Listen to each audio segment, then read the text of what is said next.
necessita de ti. Coloca as duas mãos sobre o seu coração. E isso que você disse cantando, diga agora rezando. A minha alma tem sede de ti, Senhor. De ti, Senhor. O meu espírito necessita de ti. O meu espírito necessita de ti. Para te adorar, Senhor. Para te adorar. Foi que eu nasci. Para te adorar, Senhor. Para te adorar, Senhor. Eu estou aqui. E quero te adorar neste momento. Abrindo meu coração para ouvir a tua palavra. Faz o sinal da cruz sobre a sua fronte. Pelo sinal da Santa Cruz, livrai-nos Deus, nosso Senhor, dos nossos inimigos. Em nome do Pai, do Filho e do Espírito Santo. Amém. Rogai por nós, Santa Mãe de Deus. Amém. Eu gostaria que você abrisse a sua Bíblia comigo, por favor. Em 1 Tessalonicenses, capítulo 5, versículos do 12 ao 22. Muitas vezes a gente diz que a gente não veio com manual de instruções. Outras vezes a gente diz que a gente não tem uma receita para viver em família. Mas tem sim, abre lá que você vai ver. 1 Tessalonicenses capítulo 5, versículos do 12 ao 22. Instrução para viver juntos. Você sabia que tinha isso na Bíblia?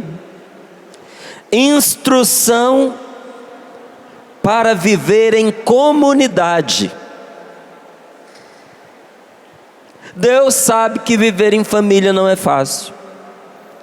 Seja a família da fé, seja a família de sangue. Por isso a sua palavra nos orienta. 1 Tessalonicenses capítulo 5, versículos do 12 ao 22. Quem precisa encontrar o seu lugar e se assentar, gente, faça isso por favor. Chegue rapidamente no seu lugar. Você que já está sentado, abra a sua Bíblia em silêncio. Por respeito, por amor à palavra de Deus, por consideração a quem está ao seu lado, não converse agora. Se alguém está conversando pertinho de você e é uma pessoa que você conhece, fala para ela, olha, só um momentinho, palavra de Deus agora. Isso, olha, bem melhor. Diz assim a palavra de Deus para nós, versículo 12. Pedimo-vos, irmãos, que tenhais toda consideração para com aqueles que se afadigam entre vós, e no Senhor vos presidem e admoestam. Cercai-os de estima e de extremado amor, em razão do seu trabalho. Conservai a paz entre vós. Pedimo-vos, irmãos, chamai a atenção dos que levam vida desordenada, animai os tímidos, sustentai os fracos, sede paciente para com todos. Tomai cuidado para que ninguém retribua o mal com o mal, mas procurai sempre o bem entre vós e para com todos.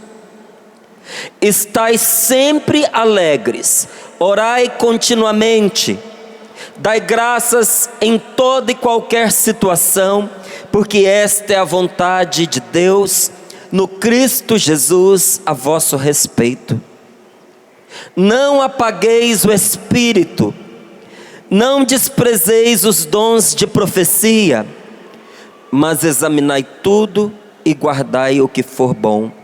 Afastai-vos de toda espécie de mal. Palavra do Senhor. Vamos aplaudir a palavra de Deus.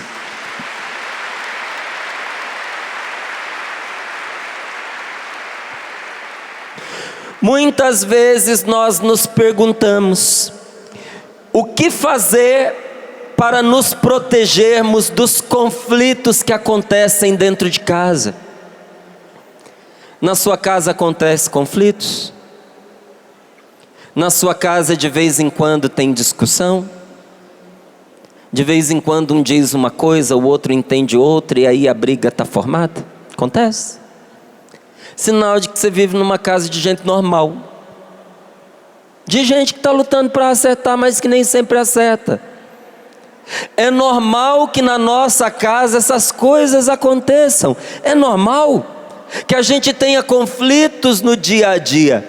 Mas como nos protegermos para que esses conflitos não façam mal para a gente, destruam a nossa vida? O que fazer para nos protegermos dos conflitos familiares e acabar com o mal-estar dentro de casa? Isso é especialmente importante para aquelas pessoas que sentem que a sua vida conjugal se tornou uma vida conjugal cansativa, desgostosa, insuportável. Porque às vezes, pelo decorrer do tempo, os problemas mal resolvidos, as discussões constantes, a falta de compreensão, e isso tudo somado a muitos anos juntos, gente, isso pode gerando na gente um cansaço, um desgaste, uma vontade de desistir, um arrependimento de ter começado esse caminho. O que fazer para reconstruir, para recuperar aquela sensação gostosa da gente estar em família, da gente estar juntos? Esta palavra nos indica o caminho. A Bíblia possui muitos roteiros para um convívio santo, sagrado, à luz do Espírito Santo. Mas em todos esses roteiros que a palavra de Deus nos apresenta, sempre alguns elementos que são indispensáveis se repetem. E olha só o que esta palavra nos pede aqui. Porque para a gente resolver os conflitos dentro da nossa casa, não adianta a gente fazer de conta que não tem nada acontecendo, não. Não adianta a pessoa cruzar os braços e dizer: está tudo bem, está tudo em paz, eu não vou me alterar, eu não vou mais interferir, porque eu já fazia isso há muito tempo, nunca resolveu, então agora a coisa vai do jeito que tiver que ir. Eu não me meto mais, eu não vou falar mais nada. Isso não resolve o problema. A palavra de Deus nos mostra o que fazer e o jeito certo de fazer. Olha lá o que ela nos fala: pedimos-vos, irmãos, que tenhais toda consideração para com aqueles que se afadigam entre vós. Quem é que junto de você trabalha? Quem é que se afadiga ao seu lado? Esta palavra é para a família na fé, é para a igreja, diz respeito àqueles também que estão à nossa frente na condução para o Senhor. Mas esta palavra se aplica de uma maneira maravilhosa a um convívio dentro de casa. E mais uma vez eu te pergunto: quem é que luta ao seu lado? Muitas vezes suportando você, dando suporte a você, tolerando você. Quem é que é seu apoio na hora das necessidades? Quem é que, bem ou mal, toma a sua defesa quando é necessário? A palavra de Deus nos diz: tenhais toda consideração com esta pessoa, cercai-a de estima e de extremado amor, conservai a paz entre vós. Esta palavra nos pede três coisas importantíssimas e indispensáveis nesses primeiros versículos. Os versículos que se seguem, eles nos explicam Como alcançar isso que esta palavra está nos pedindo? E ela continua dizendo assim: por isso nós pedimos, irmãos, chamai a atenção daqueles que levam a vida desordenada. Se a pessoa em casa é desordeira, é bagunceira, é desorganizada, não só nas coisas, mas no coração, na vida, nos seus valores, ela precisa ser chamada a atenção. Mas ao mesmo tempo em que a gente chama a atenção de quem está vivendo aos trambolhões, perturbando-se e perturbando a vida dos outros dentro de casa, a palavra também nos diz assim: animai os tímidos, sustentai os fracos, sede pacientes para com todos, e tomai cuidado para que ninguém retribua o mal com o mal, mas procurai sempre, em toda circunstância, o bem entre vós e para com todos. Como é que se consegue uma vida familiar agradável e saudável? Estai sempre alegres, orai continuamente, dai graças em toda e qualquer situação, porque esta é a vontade de Deus no Cristo Jesus a vosso respeito. Examinai tudo o que acontece, mas guarde no coração somente o que é bom. 3 coisas no começo desta palavra Deus pede para nós: tende consideração. Repita comigo: tende consideração. Cerque o outro de estima e de amor, e conserve a paz entre vocês. Diga para a pessoa que está sentadinha ao seu lado, diga: é isso que a gente precisa dentro da casa da gente, dentro da minha casa, dentro da sua casa.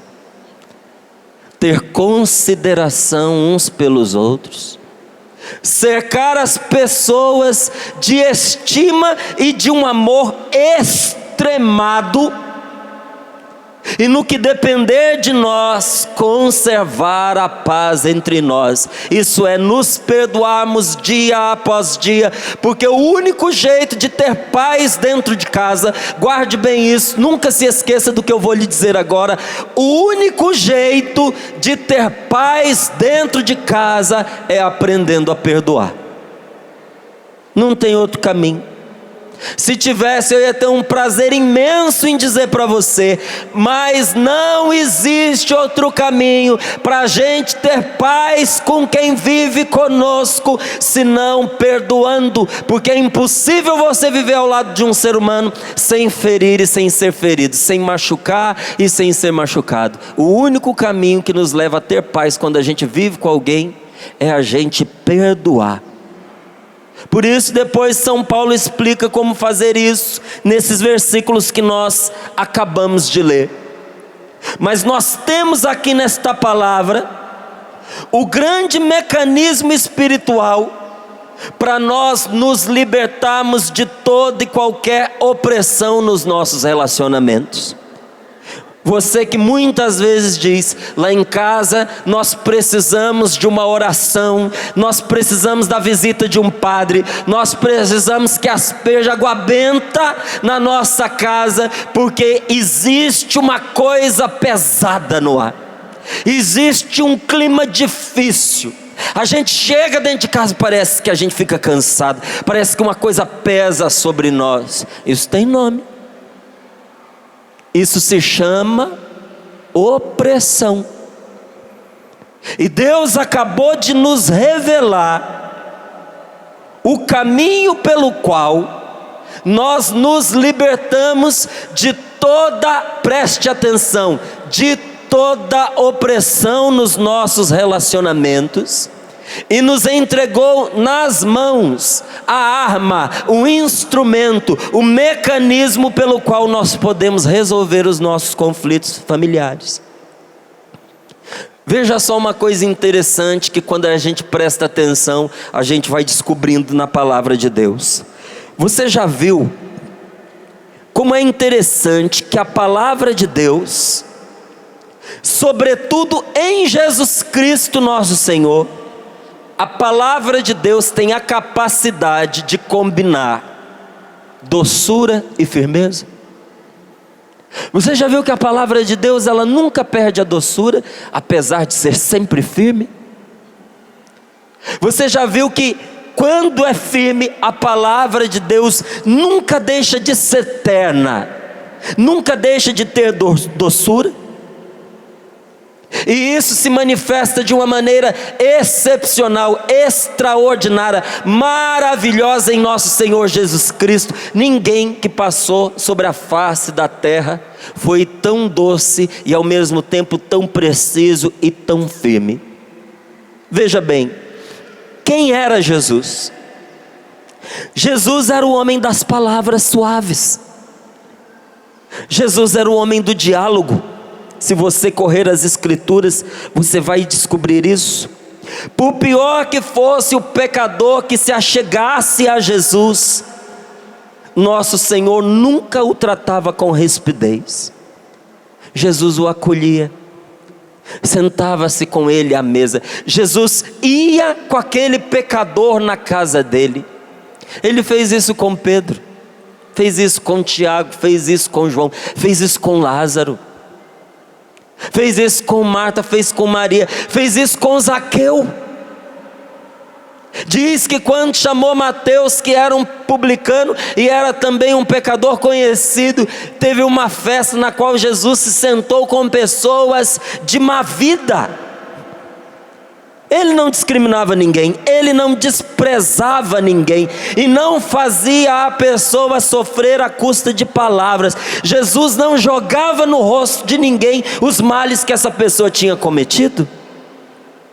E se você passear pelas Sagradas Escrituras, sobretudo no Novo Testamento, é claro, você vai ver que Jesus visitava principalmente aquelas pessoas que não prestavam, as pessoas de má vida, aquelas pessoas que ninguém queria, e ele ia visitar essas pessoas, não como muitos dizem aí, porque ele precisava comer, e às vezes era quem oferecia uma refeição, um almoço, um jantar. Jesus não visitava as pessoas porque ele tinha fome, não.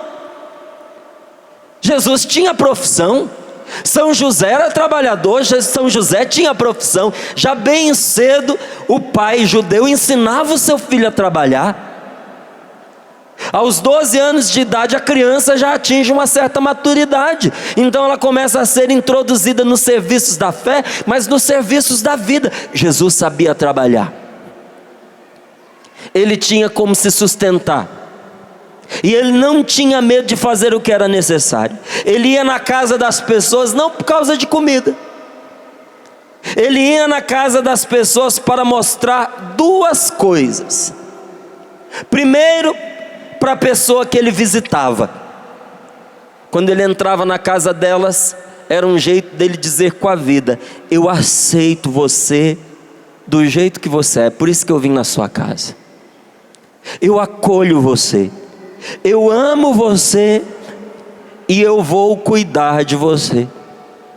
Quando Jesus entra na sua vida e as pessoas percebem que ele entrou, Jesus está dizendo para você: eu aceito você do jeito que você é, eu te acolho, eu te respeito, eu te amo e eu vou cuidar de você. Segundo motivo pelo qual Jesus visitava as pessoas, e sobretudo os pecadores. Jesus ia na casa deles para que os outros vissem. Jesus fazia questão que as outras pessoas vissem que ele estava entrando na casa dessa gente, desse tipo de gente, que era gente que ele tanto amava. Tanto que ele fazia essas visitas de dia, às claras e não às escondidas. Se ele quisesse ele podia ir à noite, mas ele não ia. Ele ia de dia na frente de todo mundo. Por quê? Porque além de curar a pessoa e de reafirmar o valor que essa pessoa tem, Jesus fazia um grande serviço a ela, pois quem via que ele estava entrando na casa dela pensava assim: ué, Mas se Jesus vai na casa desse fulano, esse fulano deve valer alguma coisa. Ele deve prestar pelo menos para alguma coisa. E isso criava no coração de quem via uma abertura para os outros. Veja, aos pecadores Jesus acolhia. E ele tinha sempre uma palavra de conforto. Você já prestou atenção que na palavra de Deus você nunca vai encontrar Jesus perguntando sobre o passado de ninguém? Você já viu que Jesus, ele não revira o passado das pessoas? Que com ele uma vida nova começa, um futuro se inaugura, um futuro de paz, de esperança, de vida, no exato momento em que ele passa a fazer parte da história da pessoa. Mas Jesus não diz para ela: antes da gente continuar aqui uma história daqui para frente, vamos revirar as latas de lixo da sua vida e ver aqui sobre aquilo que a gente precisa conversar. Porque não é assim não, viveu de qualquer jeito e agora vai ter uma vida nova. Você já viu Jesus fazer isso em algum lugar? Você já viu no momento em que um pecador se coloca diante dele e diz: Senhor, em Ti eu encontrei a salvação, Senhor, em Ti eu encontrei a vida. Você já viu Jesus dizer assim: opa, espera aí que não é desse jeito que você está pensando não. Você passou a vida inteira se gastando no pecado, e agora quando percebe que seus dias estão acabando, você cai aos meus pés e diz: você é minha salvação, você é minha vida. Não, senta aqui, vem cá que agora nós vamos conversar sobre as coisas que aconteceram no passado e entre nós. Você já viu Jesus fazer isso alguma vez? Me responda por favor. Já? Não estou te ouvindo, já? E por que a gente faz isso com as pessoas? Às vezes dentro da casa da gente, alguém vem ao nosso encontro e diz assim: vamos tocar a vida adiante, deixa isso para lá, vamos esquecer o que passou. Ou às vezes a pessoa não diz nada porque ela não tem condições de dizer, mas ela se coloca na sua frente e você vê que ela está triste, ela está arrependida, ela quer recomeçar uma história com você, mas em vez da gente afogar num abraço aquele mal que aconteceu, de matar aquele passado destrutivo, aquele passado de conflitos desgraçado, que tem tirado a graça de Deus da vida da gente, em vez da gente acolher o outro num abraço, gente, numa atitude, como diz a palavra, de estima e de extremado amor, a gente faz a coisa mais estúpida que a gente poderia fazer.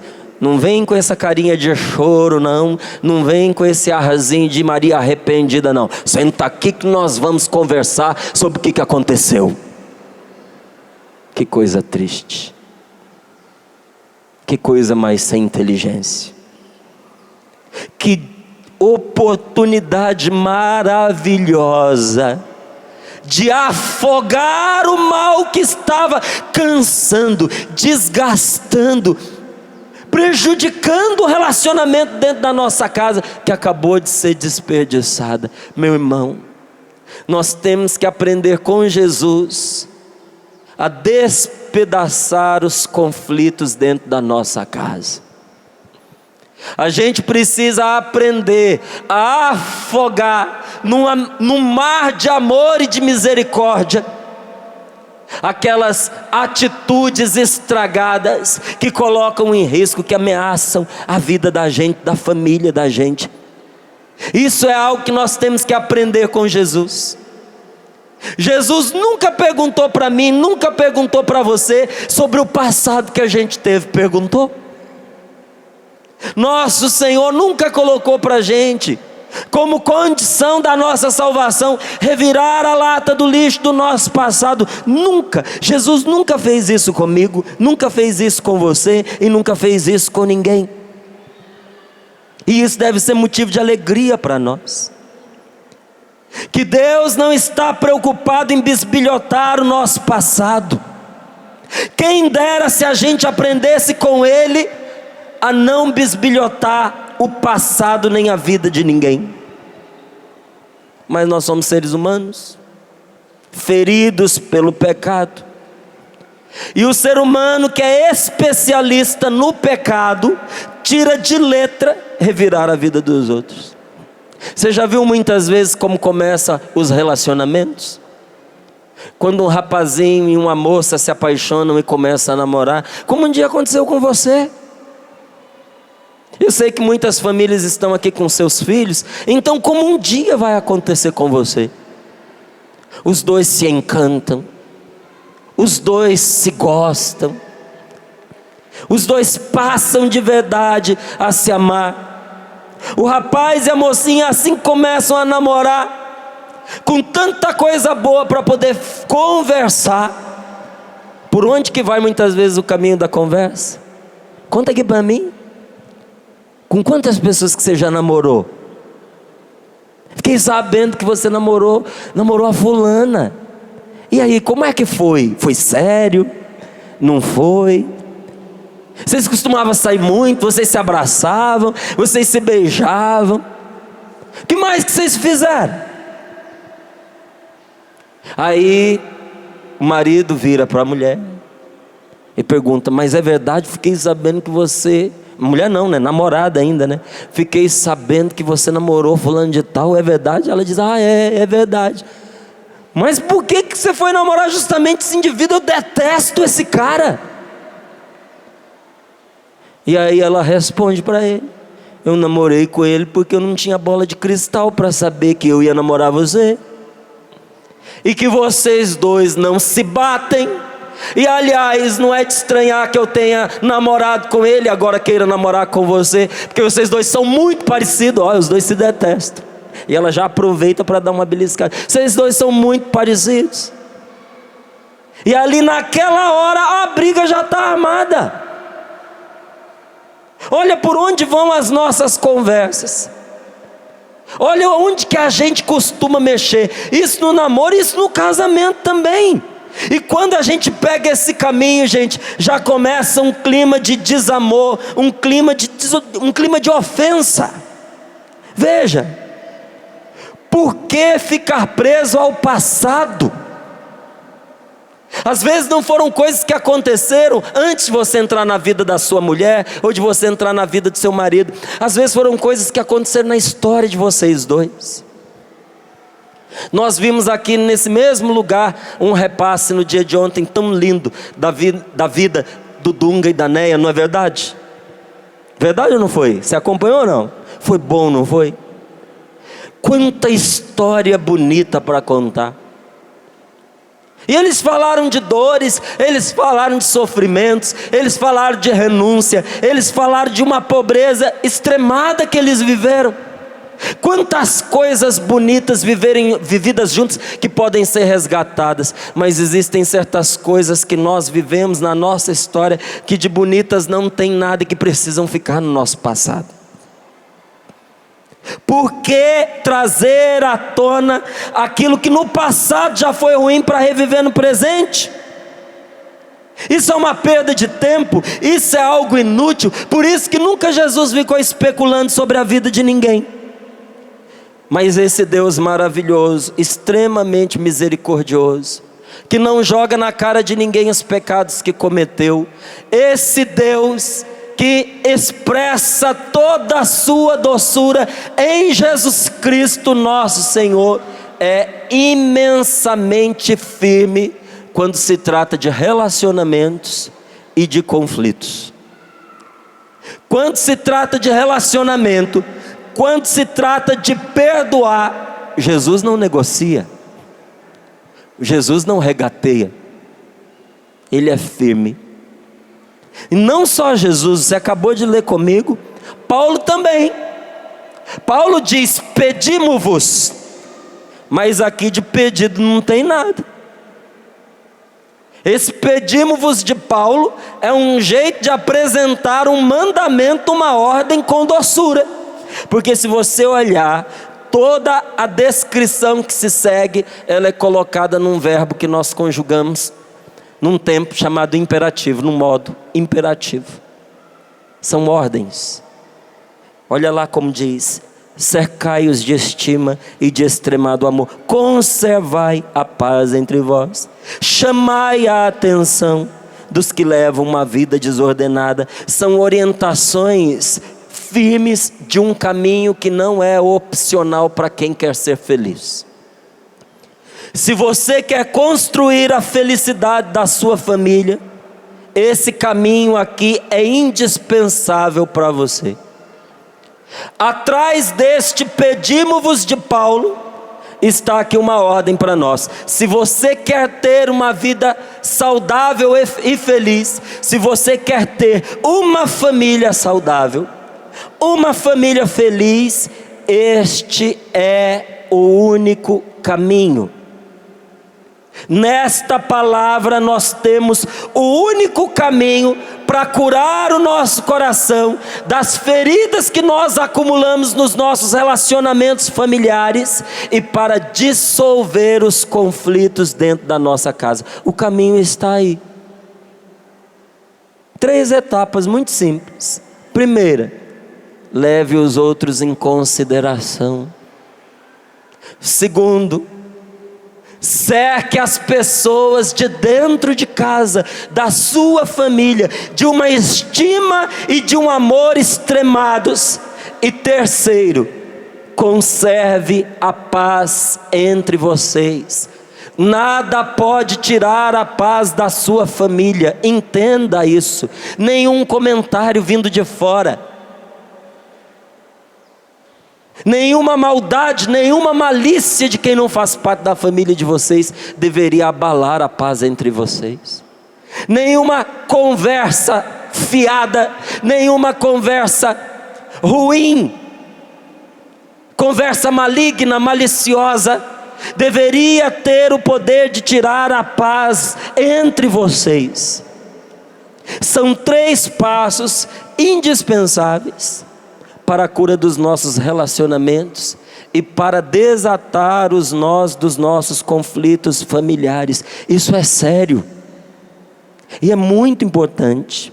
Aqui Deus nos está dando nesta manhã, colocando nas nossas mãos 3 remédios indispensáveis e 3 remédios inseparáveis, capazes de curar qualquer família. E eu digo para você que isso é sério e importante, porque do mesmo jeito que muitas pessoas estão aqui, porque querem aprofundar a sua vida em Deus, porque querem uma família mais enraizada em Deus, mais alegre, mais feliz, mais santa, mais exuberante. Ao mesmo tempo que nós temos pessoas que estão buscando aqui firmar ainda mais a sua família em Deus, nós também temos aqui entre nós casais que vieram neste encontro para se dar uma última chance, para apresentar a Deus o seu relacionamento despedaçado, destruído, machucado, porque descobriram que a sua família precisa de salvação. Isso é, que se Jesus não intervir, essa família vai acabar. Você sabia disso ou não? Verdade ou não é verdade? Então nosso Senhor está apresentando para mim e para você o remédio. Um remédio capaz de curar qualquer família. Se o que você tem é uma família, esta palavra é capaz de levar você com toda a sua família a experimentar a cura e a experimentar a salvação. Mas veja, se você separar e isolar qualquer um desses 3 elementos, que é ter consideração, ser compreensivo com o outro, se colocar no lugar da outra pessoa, se você separar de tratar o outro com estima e com extremado amor, ou se você sacrificar essa terceira coisa que a palavra de Deus nos pede, que é a gente viver em paz entre nós, se você separar e isolar qualquer um deles dos outros 2, esqueça. Você vai continuar doente e a sua família vai continuar dividida. E eu digo mais: Quando nós vivemos uma vida emocional, uma vida afetiva estragada, nós condenamos a nossa própria vida. Muita gente que poderia ter uma vida longa, uma vida saudável, uma vida feliz, porque não aceita esse tratamento que a palavra de Deus está propondo, é provável que essa pessoa morra antes da hora, fisicamente. Você sabia que a discórdia, por tudo que ela gera dentro de nós, ela nos envelhece antes do tempo? Você sabia? Dá uma cutucadinha no seu amigo de cadeira aí e fala para ele: você sabia que essas brigas não levam a lugar nenhum, a não ser você morrer mais cedo? Você sabia que todo mal nos arrasta para o túmulo, e quanto mais a pessoa pratica o mal, mais cedo ela antecipa a partida dela? Quando uma pessoa não busca em Jesus a sua cura, ela vai se tornando uma pessoa envelhecida. Às vezes ela é nova, mas já tem hábito de gente velha. Conhece gente assim? Rabugento, reclama de tudo, fala mal de todo mundo, está sempre insatisfeito, está sempre cansado. Já viu jovem assim? Está sempre cansado, não tem disposição para nada, está sempre reclamando, nada para a pessoa está bom. Não é de admirar que uma pessoa assim adoeça. E uma vez adoecendo interiormente, é uma questão de tempo até que a doença se manifeste no seu corpo. Vai morrer mais cedo. Só que aqui tem um problema. Antes desta pessoa morrer, porque ela não foi capaz de curar as feridas do seu coração, ela ainda vai atormentar e fazer muita gente sofrer. Porque você já viu que como quem sofre faz os outros sofrerem? Já? Você já viu como gente infeliz só fica alegre quando vê o outro infeliz também? Você já percebeu isso? Tem gente que diz assim, que a pessoa infeliz só fica feliz quando vê o outro infeliz. Infeliz ela não fica de jeito nenhum, mas ela fica alegre, ela fica exultante, ela fica eufórica. E a gente percebe até pela maneira como ela nos conta as coisas. Ela diz assim: você viu o que aconteceu com o fulano? Coitado. Mas você vê a satisfação da pessoa na miséria do outro. Quem não se cura, a gente se torna uma fonte de sofrimento para quem convive com ele. Isso é o que é pior, é o que é mais triste na pessoa que não resolve a sua vida afetiva e não resolve a sua vida espiritual. Além dela sofrer, ela se torna uma fonte de sofrimento para quem a ama, para quem convive com ela. Isso quer dizer que se você não buscar em Jesus a cura do seu coração, quem vai sofrer na sua mão são as pessoas que mais te respeitam e te amam. E tanto te amam que apesar de tudo não te deixam. Sabe quem vai sofrer na sua mão se você não se curar? Quem te aguenta. Porque quem não gosta de você, dá-lhe um pé e você vai viver a sua vida. Mas olha que injustiça. A falta da cura no nosso coração, sobretudo da cura dos nossos relacionamentos, ela nos torna uma causa de sofrimento para os nossos pais, para o nosso cônjuge, para os nossos filhos. A gente se torna uma fonte de sofrimento para os outros. Por que tem tanta gente que a gente conhece que é insuportável? Você conhece alguém que é insuportável? Levanta a mão para a gente ver você.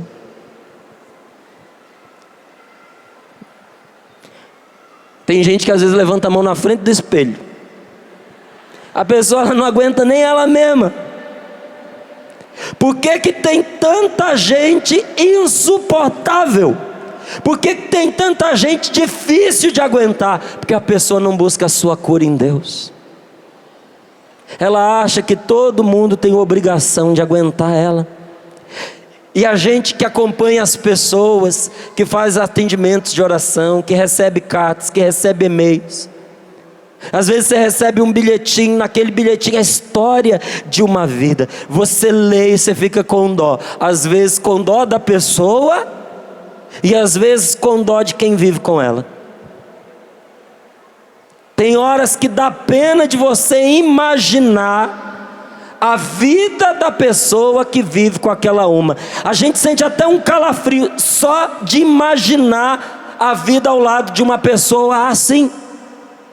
Assim como de gente sem limites, de gente que não tem medida, de pessoa que acha que porque faz parte da sua família tem o direito de tirar você do sério, e já tirou você do sério e continua falando e falando e vai irritando você e vai irritando, e parece que a pessoa não percebe que você está irritado e ela continua falando na sua cabeça. Você já passou por alguma experiência assim?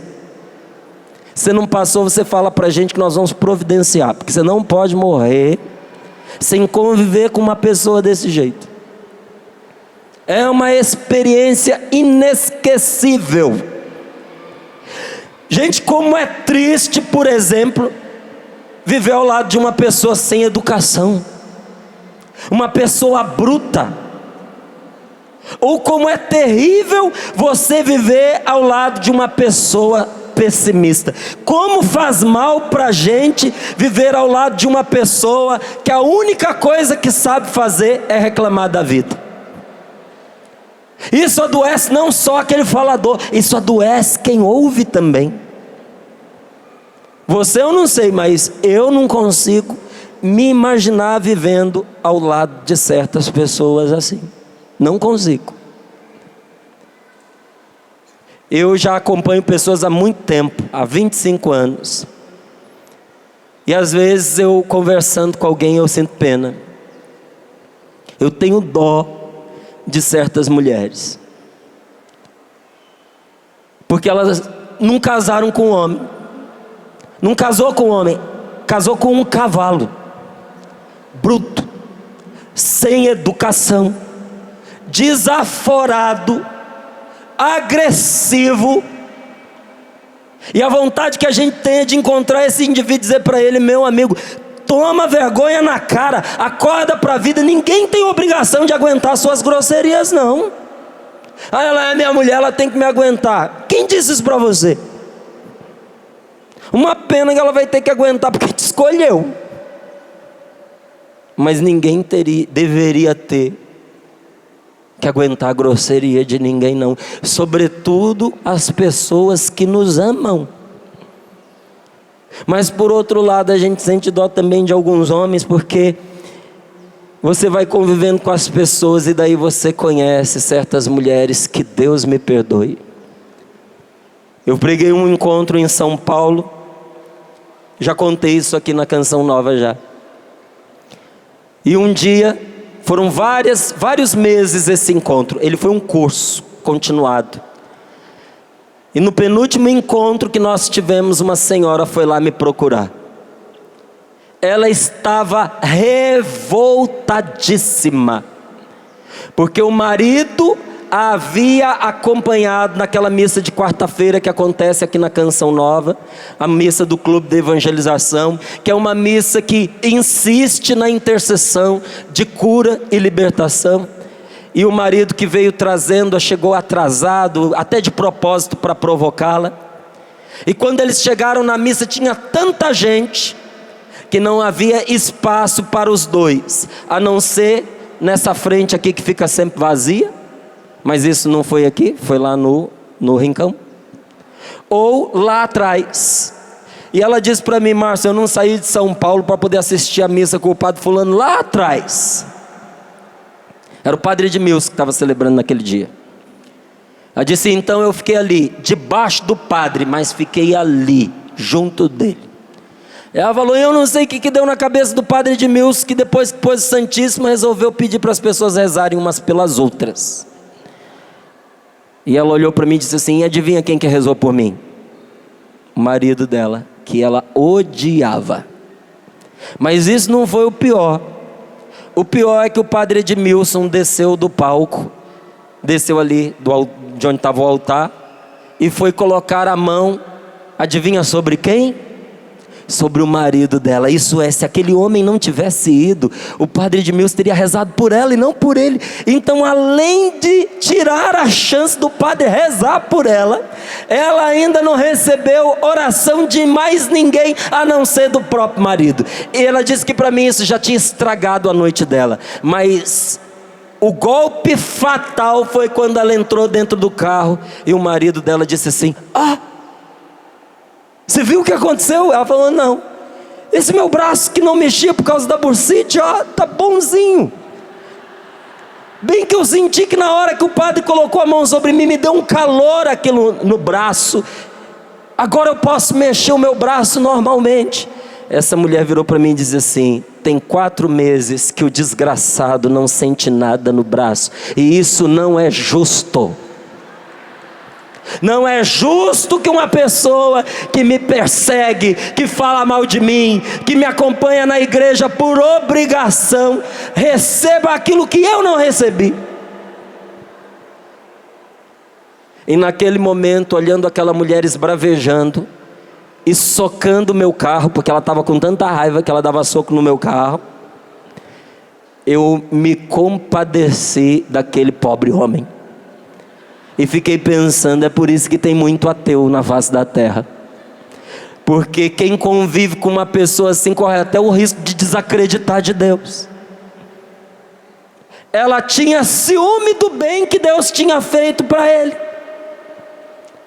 Então você olha para certos homens casados, você tem dó deles, porque você vê que ele casou com uma pessoa que, Deus me perdoe, é muito chata. Pare de chatear o seu marido. Pare de ficar reclamando. Seu marido reclama que você reclama muito, é porque ele está se sentindo reclamado. Pare de reclamar. Às vezes o sujeito chega em casa cansado, gente, de um dia inteiro de trabalho, e lá está a mulher falando na cabeça dele. Às vezes ele recebe um amigo em casa. Aliás, ele nem mais quer receber os amigos em casa, porque os amigos chegam lá e não respeitam. Parece que aí é que ela solicita tudo que ela deseja, ela impõe as coisas, ela manda nele. Eu já vivi episódios assim terríveis acompanhando os outros.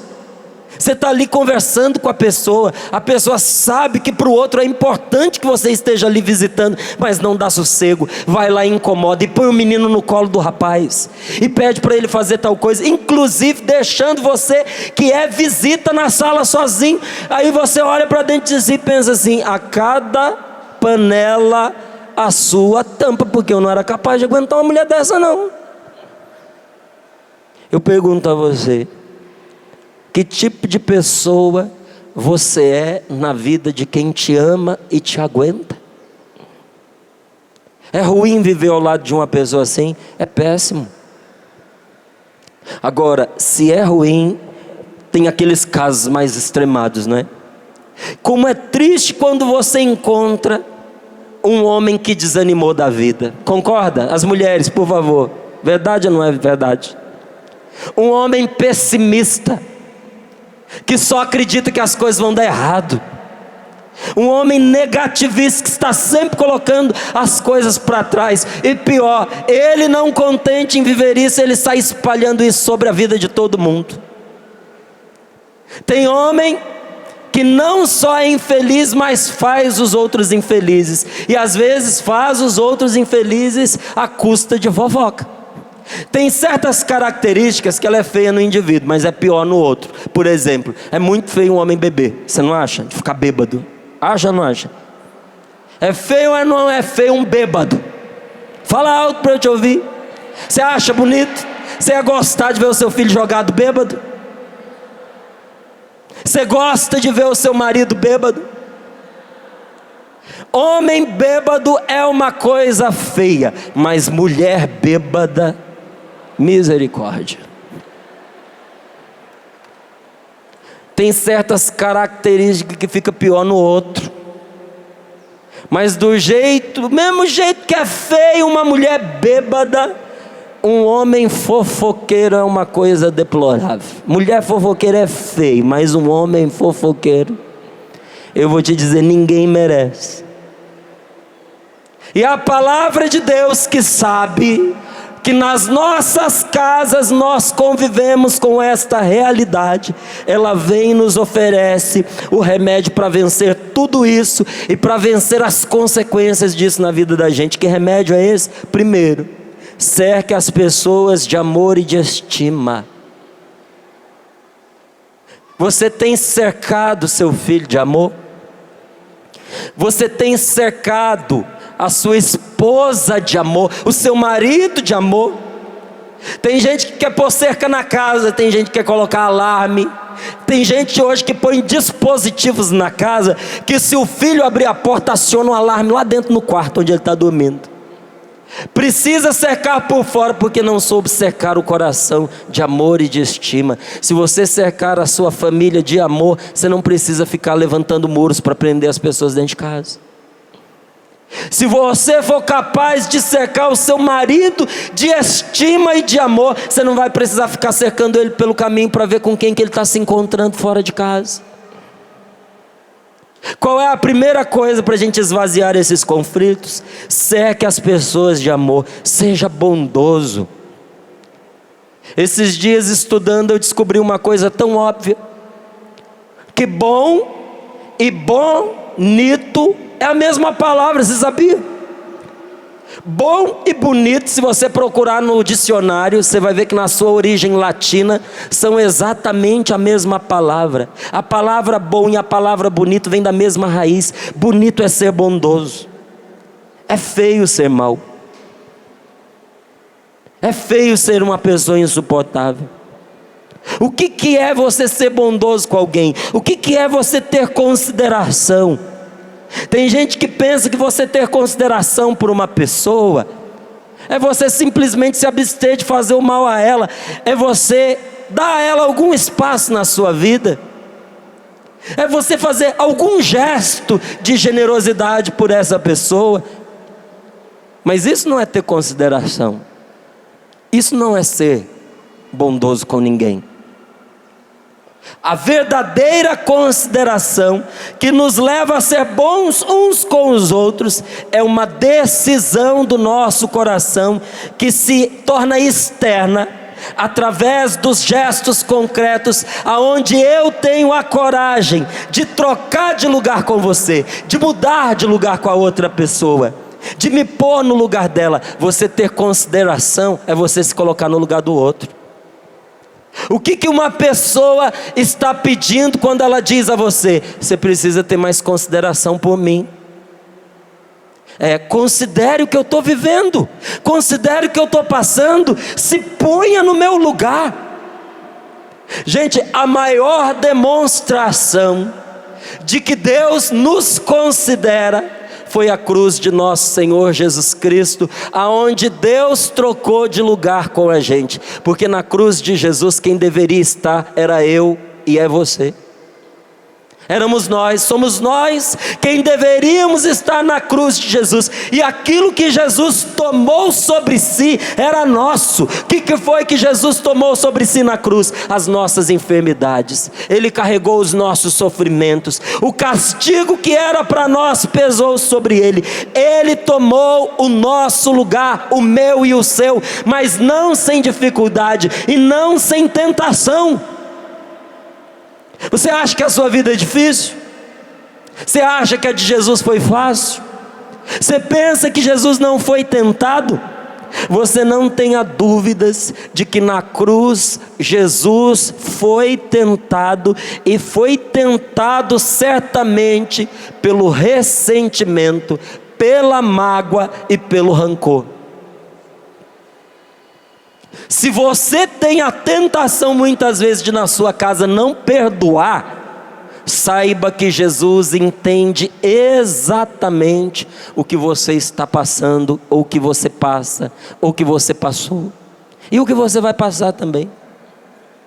Tanto isso é verdade, que das poucas orações que Jesus fez ali na cruz, as que estão escritas, que elas foram breves, porque ele estava em extremo sofrimento, Uma delas é: Pai, perdoa-lhes, porque não sabem o que fazem. Repita comigo, qual era? Pai, perdoa-lhes, porque não sabem o que fazem.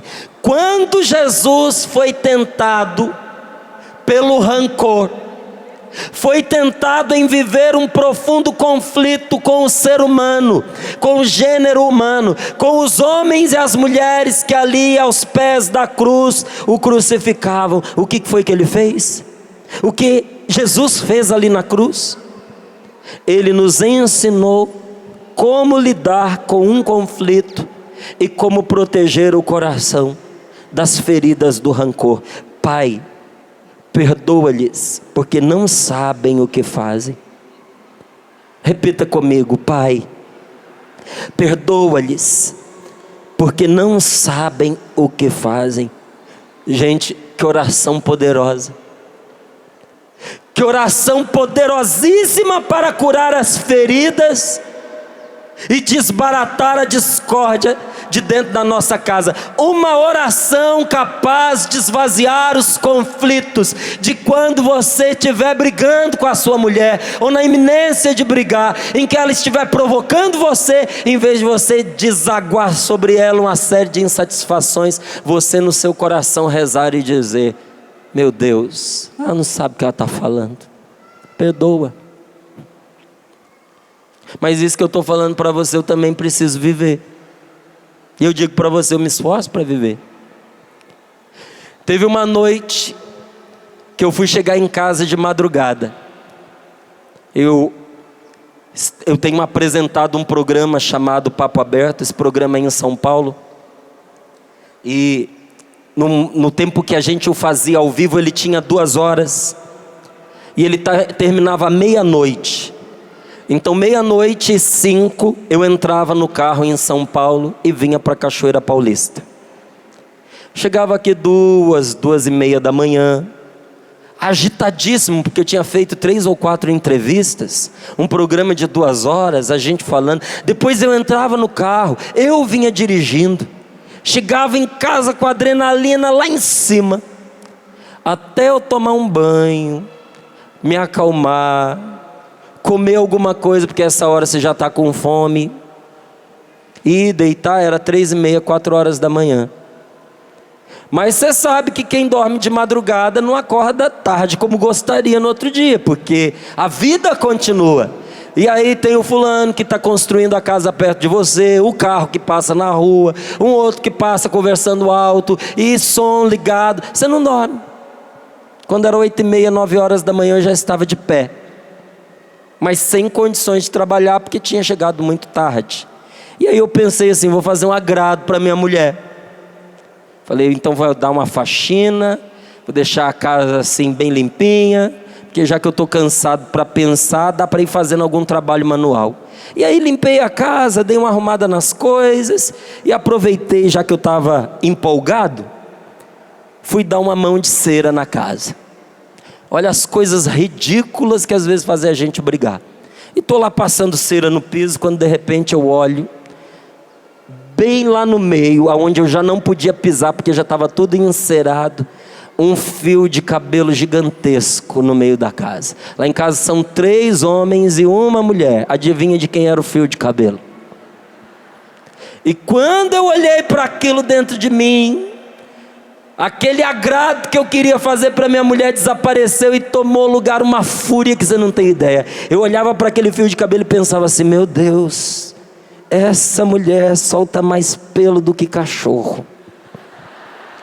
Você encontra mais fio de cabelo pela casa do que na escova de cabelo que ela usa. E não importa o que eu fizesse, eu não conseguia esquecer aquele fio, porque se eu pisasse até ele, eu marcava tudo de pé a cera. E se eu deixasse ele lá, depois eu não tirava, porque a cera ia cobrir. Aí a hora que eu tirasse, ficava a marca do fio. Você é mulher sincera, a sua casa sabe disso. Quando a minha esposa chegou em casa para fazer o almoço e disse para mim, oi meu amor, você dormiu bem? Eu só rosnei para ela, por causa do fio de cabelo. E eu não sei que outra coisa que aconteceu lá, que ela lá na cozinha picando as verduras, eu cheguei do lado dela e comecei a desabafar. não, porque isso, não, porque aquilo, e você chega nessa hora, mas eu vou te falar, viu? Você precisa rever essa maneira de você cuidar desse seu cabelo, porque a casa está infestada, tem fio de cabelo, para tudo enquanto é canto. Minha esposa estava cortando uma cenoura, eu lembro muito bem. Ela olhou para mim e disse assim: meu amor, você só está cansado, querido. Você não dormiu a noite inteira. A única coisa que você precisa é descansar. Você acha que isso me acalmou? Isso me deu mais raiva ainda, você não tem ideia. A vontade era de pular no pescoço dela. E ela viu isso nos meus olhos, então ela olhou para mim e disse assim: eu sei que você precisa de alguém para brigar. Então você pode falar. Porque brigar com você, cansado desse jeito que você está, eu não vou brigar não. Se você quiser, querido, pode brigar. Briga sozinho, porque eu vou cortar minha cenoura. Eu tive que calar e sair dali. A briga não aconteceu porque uma das pessoas foi capaz de se colocar no lugar da outra. E em vez de responder na mesma medida, minha mulher não só disse a Deus, disse para mim também: você não sabe o que você está fazendo, porque você está muito cansado. Vai descansar, é o que você precisa. Como tantas famílias seriam diferentes. Que qualidade de família nós poderíamos oferecer a esse mundo se nós tivéssemos a coragem de orar como Jesus, diante das tentações de conflito que a gente vive. Senhor, perdoa porque não sabem o que fazem. É uma oração poderosa porque Jesus foi capaz de se colocar no lugar da humanidade. O pedido de Jesus não é só em relação àquele momento que ele estava vivendo. Porque nós costumamos pensar que o que Jesus viveu foi naquele momento da sua vida, naquela hora da cruz, mas não foi, minha gente. O que Jesus viveu e conquistou para nós naquele momento, permanece para nós até hoje. O pedido de Jesus na cruz não é só em relação àquelas pessoas que o matavam. O pedido de Jesus é para me ajudar e para te ajudar a perdoar as pessoas que nos ofenderam. Por isso eu quero pedir a você que aceite esse convite de Jesus neste momento. E que se levante para a gente rezar um pouquinho, que você feche seus olhos e coloque as mãos sobre o seu coração. Porque esse nosso Senhor tomou sobre si as nossas enfermidades. Ele tomou sobre si também as nossas feridas e as raízes dos nossos conflitos uns com os outros. Coloque as mãos sobre o seu coração, feche os seus olhos, abaixe a sua cabeça. Jesus tomou sobre si, inclusive, aqueles males que ainda estão por vir. Jesus já os tomou sobre si. A palavra de Deus não atesta essa verdade como que limitando-a no momento da crucificação, mas revelando-a para que nós compreendamos que Jesus continua fazendo isso hoje por mim e por você.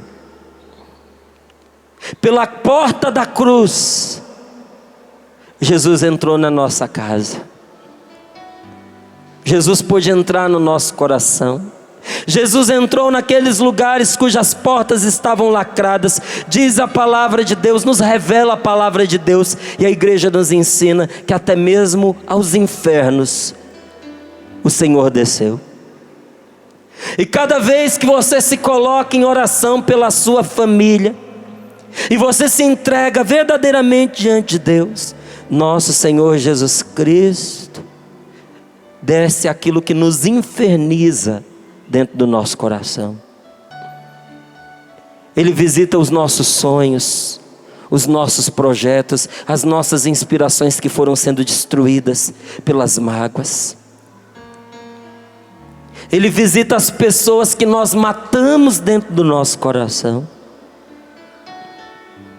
Jesus desce ao nosso coração para nos libertar do inferno que nós levamos para dentro de casa, à custa de inúmeros conflitos.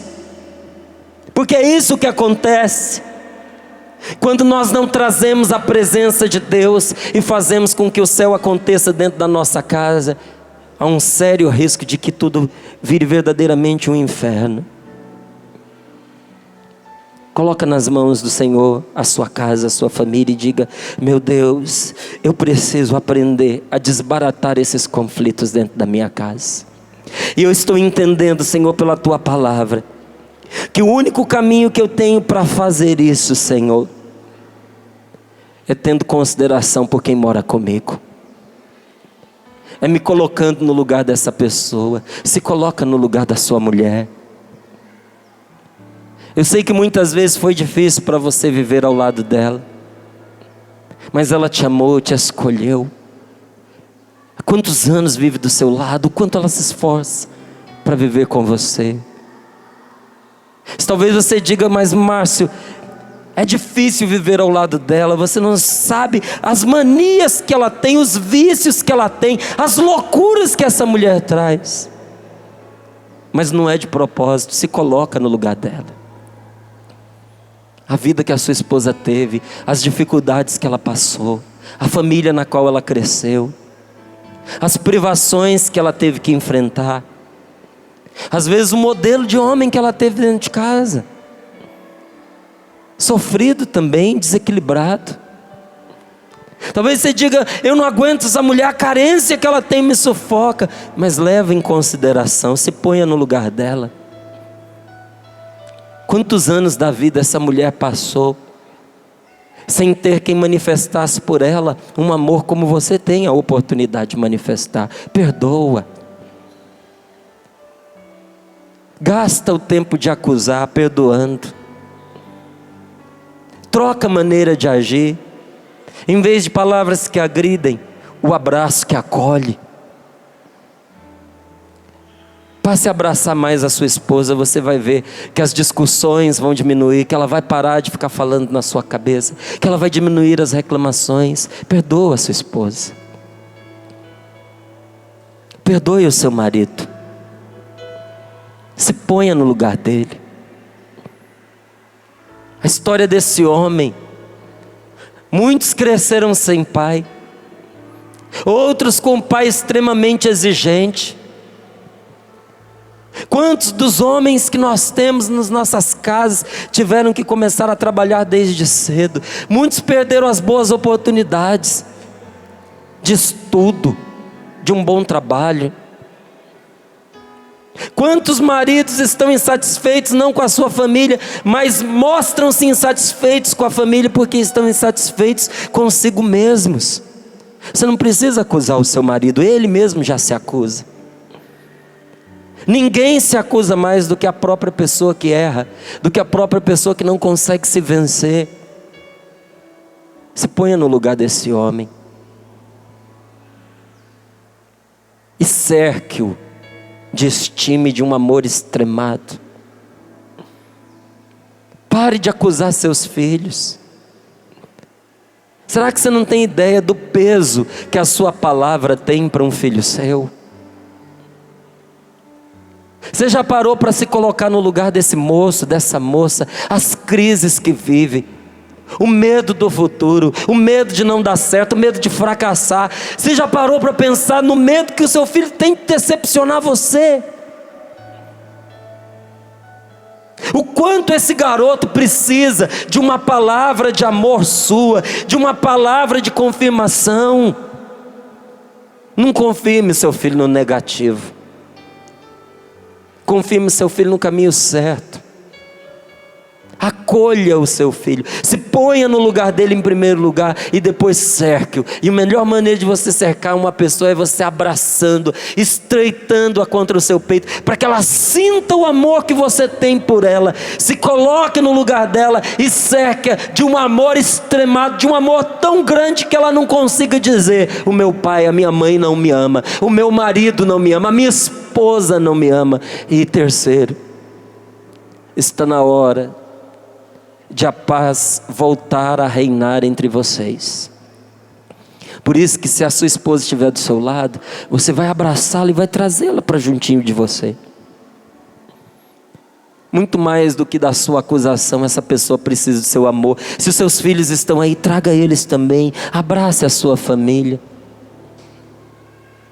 Porque não existe nada tão importante nesse mundo que valha o preço de você sacrificar a paz entre vocês. Abra os seus olhos, olhe para ele, olhe para ela e diga para ele, para ela, para seu filho, para sua esposa. Diga: a gente precisa encontrar o caminho da paz para a nossa família cada vez mais. Nós já nos amamos. Esse amor precisa se externar. Nós precisamos crescer em consideração uns pelos outros. E nós vamos fazer isso. Olhe nos olhos da sua família e diga: e nós vamos fazer isso. Nós vamos crescer nesse amor entre a gente. Nós vamos ter mais consideração, sim, com a graça de Deus. Eu quero, a modelo de Jesus, a exemplo de Jesus, me colocar no seu lugar, minha mulher, me sentir na sua pele. Olha nos olhos da sua mulher, do seu marido e diga: me perdoe se muitas vezes eu cerquei você de todos os jeitos, menos da estima e do amor que eu precisava te cercar. A partir de agora eu quero cobrir você com meu carinho.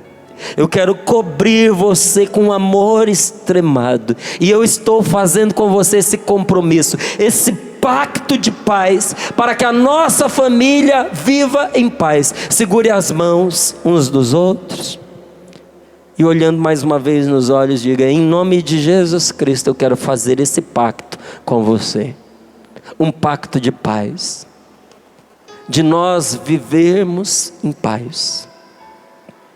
E reze com a sua esposa, com seu marido, com seus pais, com seus filhos que aqui estão dizendo: Senhor, derrama sobre nós a tua bênção, uma bênção de paz dentro da nossa casa, uma bênção que passa irremediavelmente, Senhor, pelo perdão. Se havia alguma coisa entre nós que neste retiro nós ainda não havíamos perdoado, nós queremos agora perdoar um ao outro, Senhor, e deixar de revirar a lata do lixo do passado, e parar de buscar ocasiões de conflito, porque o que passou, passou. O que poderia ter destruído a família de vocês, não destruiu, tanto que vocês estão aqui. Então agora é hora de tocar a vida para frente.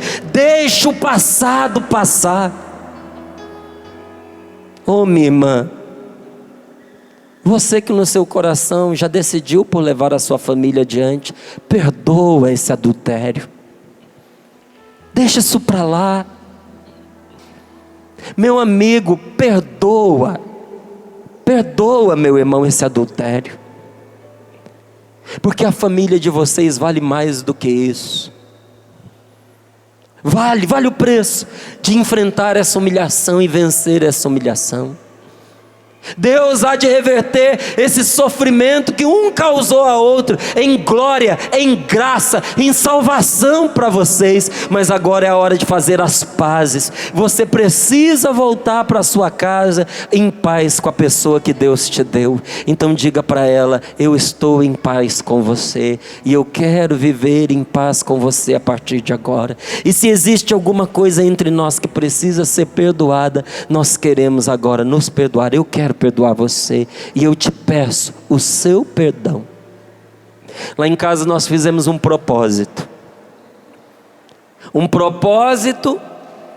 que nos preservou de xingamentos, de bate-boca. Xingamento sim, porque na hora da raiva você às vezes até esquece que você é cristão, né? O que foi que nos preservou? Eu e a minha esposa, nós fizemos um trato, que quando um dos dois estiver nervoso, o outro não alimenta a discussão. Há 15 anos nós vivemos juntos como marido e mulher, sem bate-boca, sem xingamentos, sem agressões. Meus filhos veem a gente se acertando muitas vezes. As coisas do dia a dia não tem problema não. Minha esposa pensa diferente de mim, eu penso diferente dela. Às vezes a gente discute essas pequenas coisas um na frente do outro. Mas os nossos filhos que nos veem discutindo, nos veem também a gente se acertando, se beijando, se amando. Mas nossos filhos nunca nos viram nos agredirmos um ao outro. Porque quando um está nervoso, o outro perde, para que ele ganhar, para que a família inteira ganhe. E eu já perdi, a minha esposa perdeu, e todos nós ganhamos muito. Faça esse pacto com seu marido agora, com a sua esposa, com o seu filho. Olha nos olhos dessa pessoa que você já ama e diga: eu faço com você esse compromisso, se você quiser. Que quando um estiver nervoso, o outro vai respeitar e não vai alimentar a discussão. E abraça bem forte essa pessoa junto de você agora. Mas abraça para valer. Não diz a palavra que é amor extremado? Que esse amor extremado se manifeste num abraço também extremado. Você já disse para a sua mulher nesse dia de hoje que você a ama? Você já disse alguma vez para o seu filho que você o ama? Se você nunca fez, agora é a sua chance. Pega ele pelos ombros, olhe nos olhos e diga: eu amo você. Eu gostaria de ouvir daqui você dizendo isso para ele. Diga: eu amo você. Diga para a sua mulher: eu te amo, minha querida. Diga para ele: eu te amo, meu marido. E os conflitos que a gente vive não será maior do que o amor que a gente tem. E levante bem alto as suas mãos, e se pode até segurando a mão desta pessoa, e peça a Deus: Senhor, derrama sobre nós a tua bênção nesta manhã, que confirma, que consolida essa nossa oração. Nós te pedimos, Senhor, que o nosso conflito, os que nós já vivemos e as consequências que deixaram na nossa vida, sejam purificados agora pelo sangue de nosso Senhor Jesus Cristo, que se pôs no nosso lugar, que nos amou com amor extremo e que nos deu pelo Espírito Santo a capacidade de viver em paz, aonde ninguém sem Deus seria capaz de viver em paz. Vem sobre nós, Espírito Santo. Vem sobre nós, Espírito de Deus, e deixe que essa canção recaia sobre você como um bálsamo, cobrindo as feridas e fortalecendo a alma, a coragem, a vontade. Perdoar é uma decisão. Fortalecido pelo Espírito Santo, você pode tomar essa decisão agora, de perdoar profundamente, do mais íntimo da sua alma e definitivamente. Deixa essa canção ser uma resposta de Deus, uma bênção de Deus a essa oração que você fez. Vem Espírito, vem Espírito, sozinho eu não posso mais. Isso, sozinho. Cante você, reze com a sua família. Mas viver.